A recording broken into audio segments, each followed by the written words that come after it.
ऋषि मुनि या जो महापुरुष हुए, तो उसमें नाम राम से लेकर कृष्ण तक, ठीक है, बाबा नानक से लेकर मीराबाई, रैदास, तुलसीदास या हमारे कबीरदास, रहीम खान खाना, मतलब हालांकि मॉडर्न थे लेकिन कृष्ण के इतने भक्त भी आप सोच ही नहीं सकते, और जो जो शब्द उन्होंने लिख दिए या कह दिए।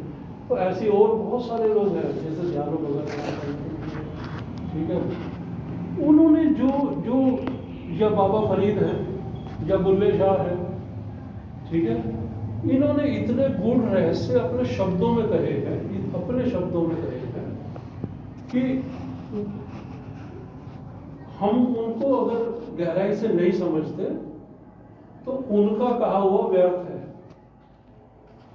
क्योंकि समाज के अंदर परिवर्तन तभी आ सकता है जब हम अपने जो हमारे शास्त्र या हमारे जो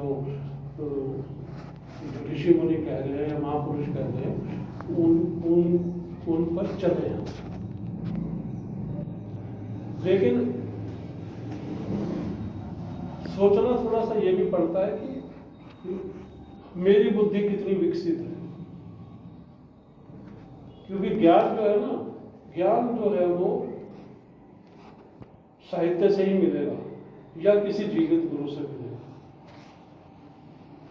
किसी जीवित गुरु से,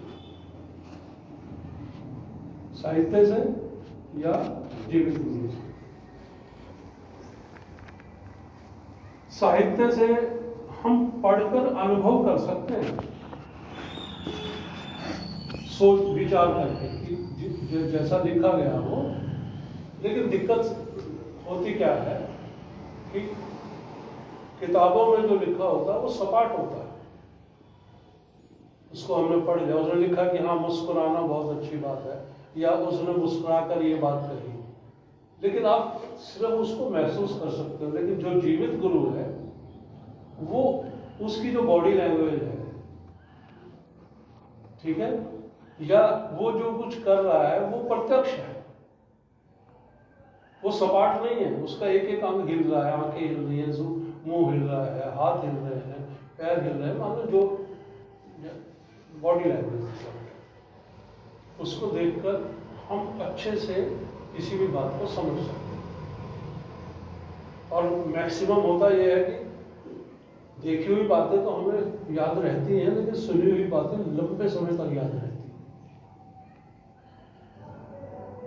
तो इतना ही कहूँगा कि जो जो अनुभव आपको हो वो अपने अंदर उसको गुणिएगा, उसका गुणनफल कीजिए, ठीक है।